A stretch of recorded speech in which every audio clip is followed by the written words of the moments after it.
Hola a todos, bienvenidos a un nuevo episodio de Yo Soy Mi Prioridad, un espacio donde nos detenemos para darnos el valor que merecemos y entender las herramientas que nos ayudan a crecer. Hoy tenemos un tema que de entrada puede sonar un poco fuerte, pero les aseguro que es transformador. Walter, ¿cómo estás? Muy bien, Magdalena. Y sí, el título del libro que vamos a desgranar hoy impresiona. Se llama Las estrategias del Satán, del doctor Mario Saban. Pero que nadie se asuste, no vamos a hablar de terror, sino de espiritualidad práctica y de cómo funciona nuestra propia mente. Exacto, porque cuando decimos yo soy mi prioridad, lo primero que debemos hacer es identificar qué es lo que nos desvía de nuestro camino. Saban nos explica que en la mística judía el Satán no es un ser con cuernos, sino una fuerza que busca desviar nuestras energías. Es, por así decirlo, el maestro de los obstáculos que nos pone a prueba para ver si realmente estamos comprometidos con nuestra luz. Me encanta cómo lo define el autor citando a antiguos sabios. El mal es el bien en la posición incorrecta. Imaginen eso. El mal no tiene una existencia propia e independiente de Dios, sino que es parte de un sistema para ayudarnos a elevar nuestra conciencia. En este programa vamos a ver cómo el mal utiliza dos estrategias principales para alejarnos de nuestras prioridades: la confusión y lo emocional. Es fascinante. El libro nos enseña que el primer mal del mal es la confusión que nos provoca, haciéndonos creer que estamos solos o desconectados. Por eso, en el episodio de hoy, Walter y yo vamos a conversar sobre cómo recuperar nuestro Da'at, que es ese conocimiento o conciencia que actúa como una llave maestra para desarmar estas estrategias y retomar el control de nuestra vida. Prepárense, porque vamos a hablar de por qué a veces nos sentimos paralizados por la culpa o la autoexigencia, y cómo, al igual que el personaje bíblico de Job, podemos transformar los golpes en sabiduría para ser, de una vez por todas, nuestra verdadera prioridad. Quédense con nosotros. Vamos a descubrir por qué Saban dice que siempre hay luz dentro de la oscuridad. Comenzamos. Un resumen rápido para ustedes. El Satán como entrenador. Su función es poner obstáculos para que nuestra alma gane potencia. La nada contra el mal. El mal solo ataca a lo que se siente algo, ego. Si nos trabajamos desde la humildad y la conexión, el mal pierde su blanco. Felicidad como escudo. Según Saban, un alma feliz y con sentido de vida es invulnerable a las estrategias del Satán. Bueno, hoy nos metemos en un jardín, ¿eh? Un jardín de los buenos. Vamos a hablar del mal. Casi nada. Pero ojo, vamos a intentar hacer algo, olvidarnos por un momento de la típica película del bien contra el mal, de ángeles y demonios luchando. Totalmente. Vamos a abordarlo desde un ángulo que yo creo para mucha gente va a ser completamente nuevo. Nos vamos a basar en un libro muy concreto, Las estrategias de Satán, de Mario J. Saban, que lo analiza todo desde la mística hebrea, desde la Cábala. O sea que la misión hoy es darle una buena vuelta de tuerca. Y que quede claro, no se trata de justificar el mal, para nada. No, por supuesto. Se trata de entender qué papel juega, según esta visión, dentro de un sistema divino que se supone que es unidad pura. A mí la pregunta que me surge de entrada es, si Dios es la totalidad, ¿cómo puede existir algo que se le oponga? Es que es una contradicción, ¿no? Esa es la pregunta del millón, claro. Y para responderla, el libro lo primero que nos pide es que cambiemos el chip. Por completo. A ver. Que dejemos de ver el mal como un fallo del sistema o una rebelión y empecemos a verlo como, como una pieza necesaria, casi como una herramienta, por muy raro que suene. Una herramienta. Ya empezamos fuerte. Venga, vamos a desmenuzar esto. La primera idea que choca con todo es que para la Cábala el mal no es lo que parece. No es pura negrura. El texto lo llama luz oscura. Eso es. ¿Qué significa eso exactamente? ¿Una luz que no vemos o qué? Exacto. Es una luz, una energía, pero cuya función no comprendemos, está oculta. Hay una frase en el libro que es la clave de todo esto. Dice, en la Cábala hebrea todo tiene una función, y el mal también la tiene. Todo tiene una función. La idea de fondo es que el verdadero sufrimiento, el dolor profundo, no viene tanto de la experiencia negativa en sí, sino de no entender para qué sirve. Es la ignorancia, el no verle el sentido, lo que lo convierte en un infierno. Ah, claro. O sea, es como... A ver, la diferencia entre el dolor de una lesión absurda, que te caes por la calle, y el dolor de un entrenamiento que sabes que te está haciendo más fuerte. El dolor puede ser el mismo, pero el propósito lo cambia todo. Precisamente. Justo eso. Y para entender ese propósito hay que ir al origen de todo. La mística judía parte de un concepto que lo engloba todo, el Ein Sof. El Ein Sof. Que se traduce como el infinito. Es un estado de unidad absoluta anterior a la creación, donde no existen los opuestos, bien y mal, masculino y femenino, todo es uno. Pero entonces, si ahí todo es unidad, lo que vemos cada día, el conflicto, la dualidad, es una ilusión. Es una consecuencia de nuestra percepción limitada. Existimos en un mundo fragmentado y nuestra mente funciona así, dividiendo la realidad para entenderla. Pero esa división, según esta visión, no es la verdad última. El mal, como esa fuerza separada y maligna, solo existe en este plano. En la totalidad del Ein Sof, todo es, en esencia, la misma luz. Vale, esto es enorme.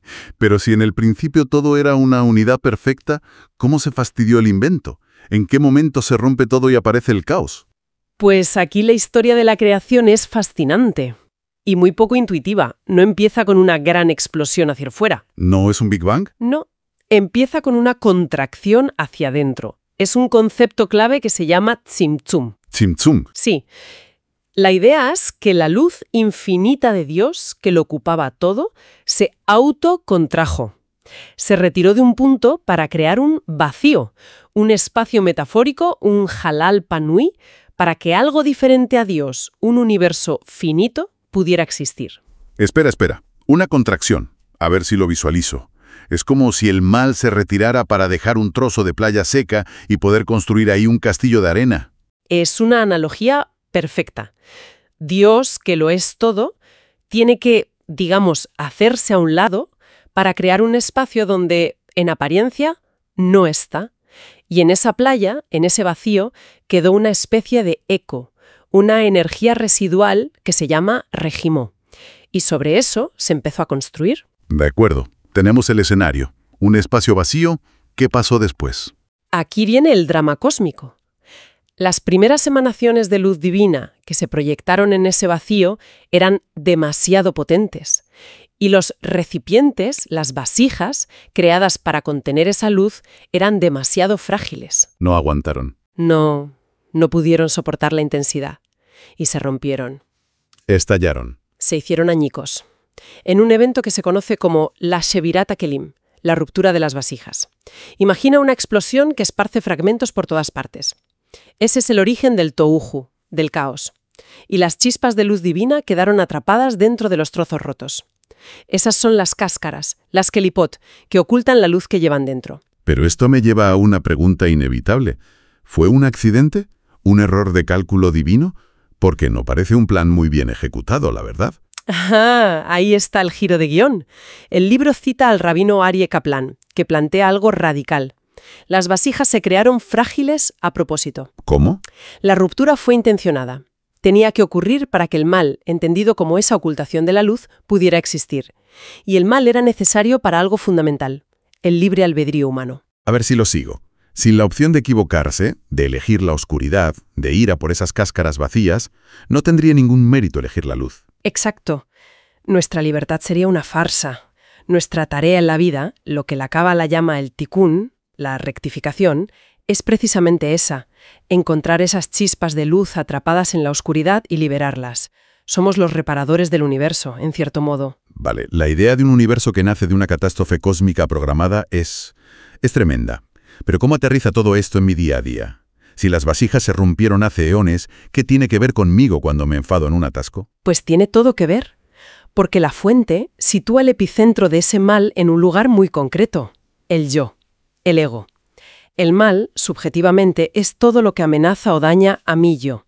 Así que la primera manifestación del mal es esa barrera que levantamos entre nuestro yo y todo lo demás, la ilusión de separación. Y de esa ilusión del yo nace algo que el libro describe de una forma muy potente, la trampa de la perfección. Sí, es una idea fundamental.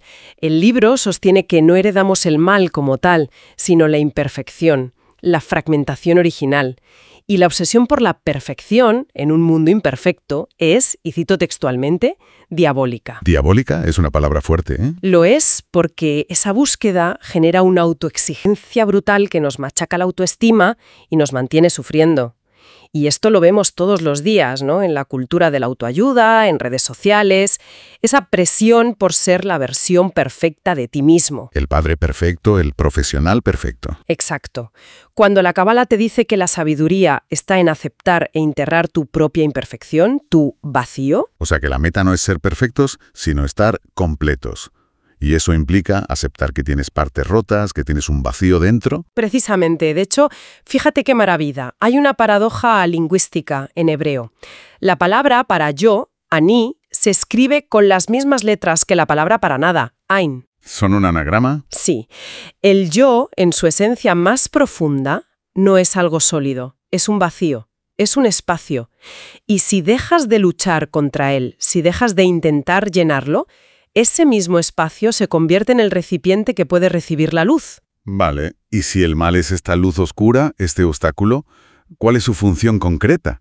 ¿Qué se supone que tenemos que aprender? La palabra clave que nos da el libro es da'at.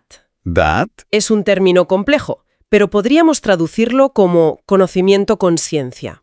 No es solo saber cosas con la cabeza, es la capacidad de integrar una experiencia, sobre todo una negativa, y extraer sabiduría de ella, transformarla. A ver, ponme un ejemplo práctico de da'at. Piénsalo así. 2 personas pierden su trabajo. Una se hunde en la desesperación y la rabia. Es sufrimiento puro y duro. La otra, después del dolor inicial que es inevitable, empieza a preguntarse, ¿qué puedo aprender de esto? ¿Qué puerta me abre esta situación que antes no veía? Esa segunda persona está aplicando da'at. Está usando la energía negativa del despido para expandir su consciencia. El mal como motor de conocimiento. Eso es. Claro, visto así, la historia del jardín del Edén cambia por completo. Ya no es el cuento de la desobediencia y el castigo. Da un giro de 180 grados. La transgresión de Adán y Eva no fue un simple capricho. Fue un deseo, impaciente, de obtener más luz, más da'at, de la que sus recipientes en ese momento podían soportar. Quisieron correr antes de saber andar. Un momento. ¿Me estás diciendo que según esta visión, la serpiente no era el demonio tentando a la pobre Eva? Según esta visión, la serpiente era una herramienta del propio plan divino, un agente provocador. Su función era sacarlos de ese paraíso infantil, de lo que la Cábala llama el pan de la vergüenza. El pan de la vergüenza. Sí, que es recibir toda la felicidad sin haber hecho el más mínimo esfuerzo para merecerla. O sea que la desobediencia estaba en el guión. ¿Era necesaria para que espabilaran?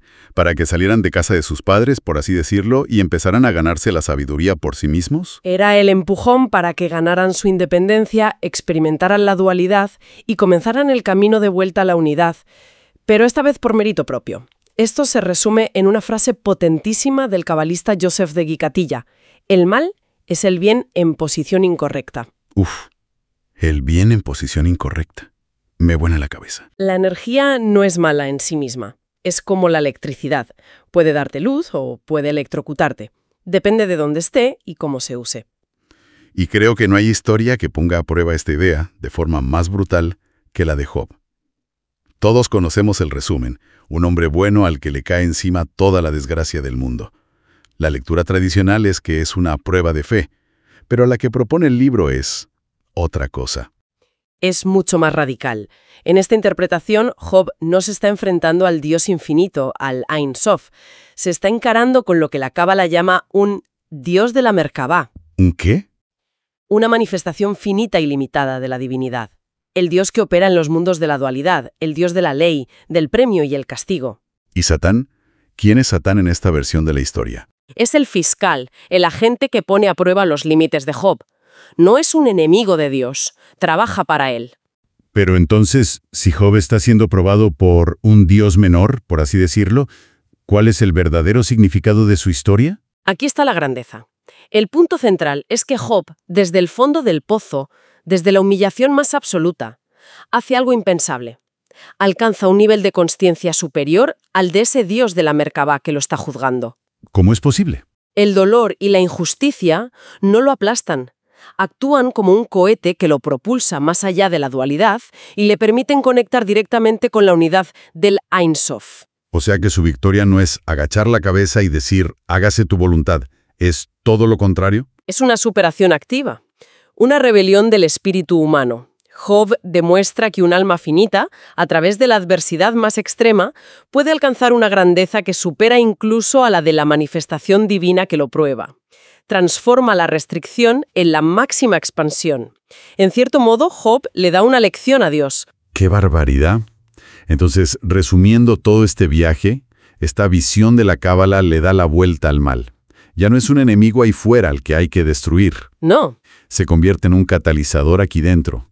Un sparring divino, esa luz oscura diseñada para ponernos contra las cuerdas y forzarnos a crecer, a expandir la conciencia y a integrar los opuestos usando el Da'at.